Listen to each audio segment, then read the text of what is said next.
Hello guys, welcome back to my YouTube channel. मैं doctor Rajesh Kumar Tiwari आज फिर उपस्थित हुआ हूँ एक नए टॉपिक के साथ। आज का हमारा टॉपिक है एनर्जी ऑफ हाइड्रोजन एटम। यहाँ ब्रैकेट में मैंने हाइड्रोजन, हीलियम आयन और लिथियम आयन लिख रखा है। इसका क्या मतलब है? यहाँ पर इसका मतलब ये है कि हाइड्रोजन एटम में एक इलेक्ट्रॉन होता है, तो हीलियम में कितने होते हैं? 2 इलेक्ट्रॉन होते हैं, और हीलियम आयन में 1 इलेक्ट्रॉन। इसी तरीके से लिथियम में कितने इलेक्ट्रॉन होते हैं? 3 इलेक्ट्रॉन होते हैं, लेकिन लिथियम 2 आयन लिखा हुआ है, तो इसका मतलब है कि लिथियम 2 आयन में भी 1 इलेक्ट्रॉन होगा। तो बोहर ने जो अपना मॉडल दिया था 1 इलेक्ट्रॉन वाले एटम के लिए अपना मॉडल दिया था। इसका मतलब ये हुआ कि हाइड्रोजन एटम या हीलियम सिंगली आयन और लिथियम डबली आयन की एनर्जी निकाल सकते हैं। यहाँ पर जो हम हाइड्रोजन एटम की एनर्जी निकालेंगे उसके लिए हमें वेलोसिटी और रेडियस की जरूरत होगी। देखिए, रेडियस और वेलोसिटी का फार्मूला हमने ऑलरेडी बोहर मॉडल जो रिप्रेजेंट किया था उसमें हमने ऑलरेडी निकाल दिया था, तो वहां जाकर आप मेरे चैनल में देख लीजिएगा। तो ये अब हम डायरेक्ट फार्मूले इसमें यूज करेंगे। जहां पर रेडियस या वेलोसिटी आएगी वहां पर हम क्या करेंगे?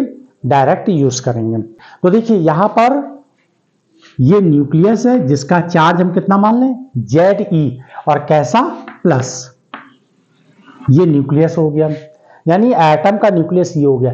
अब इलेक्ट्रॉन्स जो हैं इस न्यूक्लियस के अराउंड क्या करते हैं? रिवॉल्व करते हैं। बोहर मॉडल में क्या बताया गया कि इलेक्ट्रॉन न्यूक्लियस के अराउंड रिवॉल्व करते हैं, और उसकी रेडियस यानी कि परमिटेड या अलाउड परमिटेड रेडियस, ये परमिटेड रेडियस का फार्मूला क्या होगा? R = n square h square epsilon not upon pi m z²।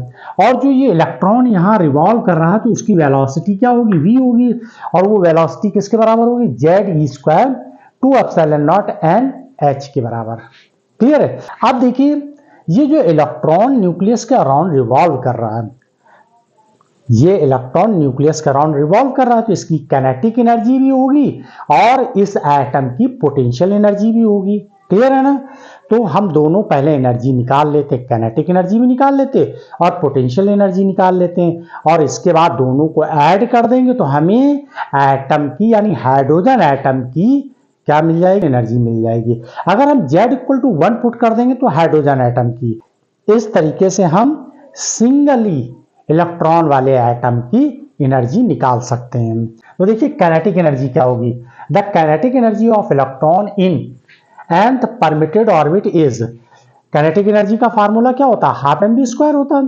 तो ये देखिए, ½ mv² लिख दिया। ये वेलोसिटी लिखी हुई है इलेक्ट्रॉन की, यानी रिवॉल्विंग इलेक्ट्रॉन की, परमिटेड ऑर्बिट में रिवॉल्विंग इलेक्ट्रॉन की वेलोसिटी है। तो ये वेलोसिटी यहां पर पुट कर देंगे। तो K = काइनेटिक एनर्जी ½ m, और V की वैल्यू क्या दी हुई?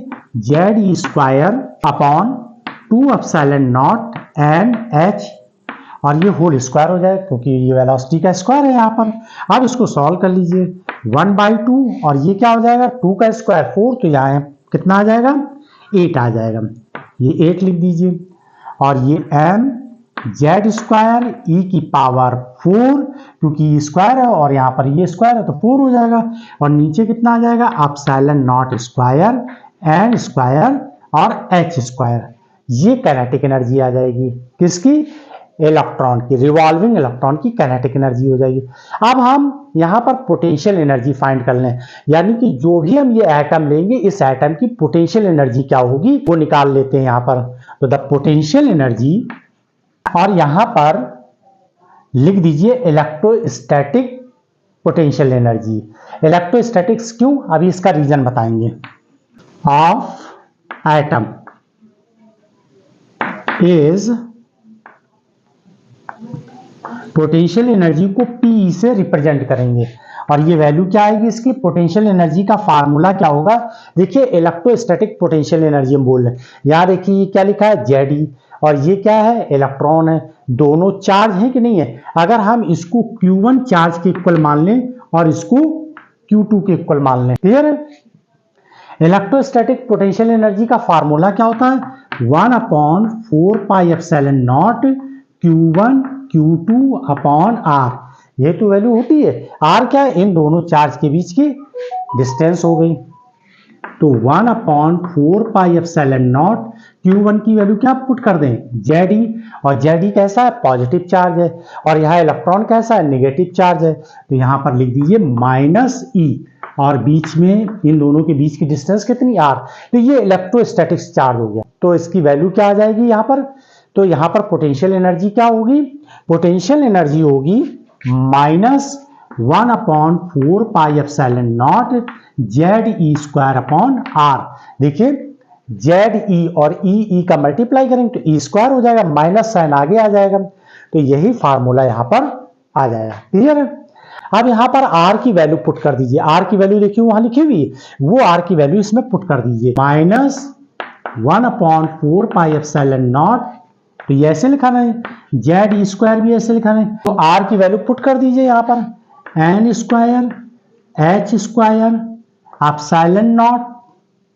ε0 अपॉन πmZe²। ये तो वैल्यू है। अब देखिए हम इसको सिंप्लीफाई कर लेते हैं, इसको सिंप्लीफाई करके और लिख लेते हैं यहाँ पर। तो देखिए पाई से ये पाई कैंसिल हो गया, इसके बाद mZe² ऊपर चला जाएगा। तो यहाँ पर वैल्यू क्या आ जाएगी, माइनस, देखिए ये माइनस साइन है, 1/4 ये वैल्यू आ गई, और ये Z और Z² हो जाएगा। तो यहाँ पर लिख दीजिए Z² e⁴m, और नीचे क्या आ जाएगी वैल्यू यहाँ पर, ε0² n² और h², ये वैल्यू आ जाएगी। आपको एक और एक क्लू देते हैं यहाँ पर याद करने का तरीका, क्योंकि काइनेटिक एनर्जी तो हम बहुत इजी वे से निकाल लेते हैं। देखिए यहाँ पर काइनेटिक एनर्जी का फार्मूला लगाएंगे, V की वैल्यू पुट कर देंगे, ये आ जाएगी।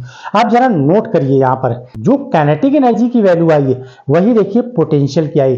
अब डिफरेंस क्या है, यहाँ पर माइनस का साइन है, यहाँ प्लस का साइन है। न्यूमेरिकल वैल्यू में डिफरेंस है, यहाँ 1/8 है, यहाँ 1/4 है। बाकी भी जितनी भी वैल्यू है सेम वही आई है, वैसे ही आई है जैसे यहाँ पर काइनेटिक एनर्जी में आई है। देखिए mZ² e⁴ mZ² e⁴, नीचे देखिए ε2 n² h², ε0² n² और h²। तो सेम वैल्यू है, केवल कितना फर्क है, यहाँ 1/4 है, माइनस की वैल्यू है, यहाँ 1/8 है। आप दोनों को ऐड कर दीजिए। अच्छा, जब सब कुछ सेम है इसमें तो एलसीएम लेंगे, तो इसका मतलब एलसीएम किसका ले रहे हैं, एक 1/8 और -1/4 के बीच का एलसीएम लेंगे। तो बाकी तो सब कुछ इसमें सेम रहेगा ना। तो वैल्यू क्या आ जाएगी इसकी, अगर हम 8 एलसीएम ले लेंगे, 4 और 8 का एलसीएम कितना हो जाएगा, 8 हो जाएगा, 1 - 2 आ जाएगा, यहाँ पर 1 - 2 आ जाएगा, तो 1/8 और माइनस का साइन आ जाएगा। तो इन दोनों को जब हम सॉल्व करेंगे तो टोटल एनर्जी क्या आ जाएगी, -1/8, और बाकी जो ये वैल्यू लिखी Z² e⁴m upon ε0² n² h²। Clear है। Total energy of atom is equal to ke plus pe। तो इन दोनों की वैल्यू यहां पर पुट कर दीजिए। तो इक्वल टू कितनी वैल्यू है यहां पर, 1/8 m Z² e⁴ upon ε0² n² h², और यहां क्या आ जाएगी, -1/4 m Z² e⁴ upon ε0² n² और h²। ये दोनों वैल्यू आ गई, यहाँ पर पुट कर दी तो ये वैल्यू आ गई। तो ये दोनों वैल्यू पुट करके ये निकाल लिए। अब हमने बताया कि 1/8 n -1/4 का एलसीएम लेके निकालेंगे तो वैल्यू कितनी आ जाएगी, तो इक्वल टू वैल्यू आ जाएगी यहाँ पर -1/8 m Z² e⁴ upon ε0² n² h², ये वैल्यू आ जाएगी। क्लियर है। अब देखिए फिगर, ये सब काम खत्म हो गया यहाँ पर, इसको हम रब कर दे रहे हैं और आगे सॉल्व करते हैं। तो ये एनर्जी आ गई, यानी ये टोटल एनर्जी किसकी, हाइड्रोजन एटम की। यहाँ एटम की बात कर रहे हैं, अब ये हाइड्रोजन एटम नहीं ले रहे हैं। हाइड्रोजन एटम तब हम इंडिकेट करेंगे जब Z की वैल्यू 1 पुट कर दें। तो हाइड्रोजन एटम के लिए Z = 1 पुट कर देते हैं, तो E की वैल्यू कितनी आ जाएगी यहाँ पर, -1/8 m ई की power 4 upon epsilon not square h square 1 upon n square. इसको ऐसे लिख लिया, ये एनर्जी आ गई। अब आपको आर के फॉर्म में इसको बदल देना है। आर क्या है? रेड वर्क कांस्टेंट है। आर क्या है? Red work constant. तो आर की वैल्यू क्या होती है? आर की वैल्यू होती है 1/8 एम ई की power 4 upon epsilon not square H की पावर 3 और सी, ये रेड वर्क कांस्टेंट की वैल्यू होती है। क्लियर है? रेड वर्क की वैल्यू कितनी होती है? इसके बराबर। और इसकी न्यूमेरिकल वैल्यू क्या होती है? 1.097 इंटू 10 की पावर 7 मीटर इनवर्स, ये न्यूमेरिकल वैल्यू होती है। क्योंकि यहां पर सभी ये क्या है? कांस्टेंट है। देखिए एम क्या है? इलेक्ट्रॉन का मास है। ई क्या है? इलेक्ट्रॉन का चार्ज है। इसी तरीके से एच क्या है? यहां पर प्लांक कांस्टेंट। सी क्या है? Speed of light. ये सारी वैल्यू पुट करेंगे तो यहां पर रिजल्ट ये आ जाएगा। अब हम इसको क्या करेंगे? इस फॉर्म में रिप्लेस कर दें, यानी इतने की जगह पर आर के फॉर्म में इसकी वैल्यू लिख लेते हैं। R H C equal to कितना हो जाएगा? 1/8 एम ई की power 4 epsilon not square h square. देखिए ये जो लिखा हुआ है सेम इसके बराबर हो गया। ये वैल्यू आप पुट कर दीजिए तो ई इक्वल टू क्या हो जाएगा? Minus R H C upon n square, और यहाँ निगेटिव का साइन लगा हुआ। तो यहाँ पर हम देख रहे हैं ई किस पर डिपेंड है? ई जो है एन पर डिपेंड है। ई किस पर डिपेंड है? एन पर डिपेंड है। तो E inversely proportional square of n, और एन क्या है यहाँ पर? एन क्या है यहाँ पर? इंटीग्रल वैल्यू है, यानी कि 1 2 3 4 5 6 7 इस तरीके से परमिटेड ऑर्बिट नंबर्स। तो यहाँ ई यानी टोटल एनर्जी किस पर डिपेंड करती है? इस एन पर डिपेंड करती है। क्लियर है? ऑर्बिट नंबर पर डिपेंड करती है। अब देखिए आर एच सी की वैल्यू पुट कर दीजिए यहाँ पर। आर एच सी की वैल्यू जब इसमें हम पुट कर देंगे तो हमें टोटल एनर्जी की वैल्यू किस में मिल जाएगी? जूल में मिल जाएगी। E equal to minus R की वैल्यू क्या है? 1.097 इंटू 10 की पावर 7, और H की वैल्यू क्या होती है? 6.6 इंटू 10 की पावर माइनस 34, 6.67 इंटू 10 की पावर माइनस 34, और C की वैल्यू कितनी होती है? 3 इंटू 10 की पावर 8 अपॉन एन स्क्वायर।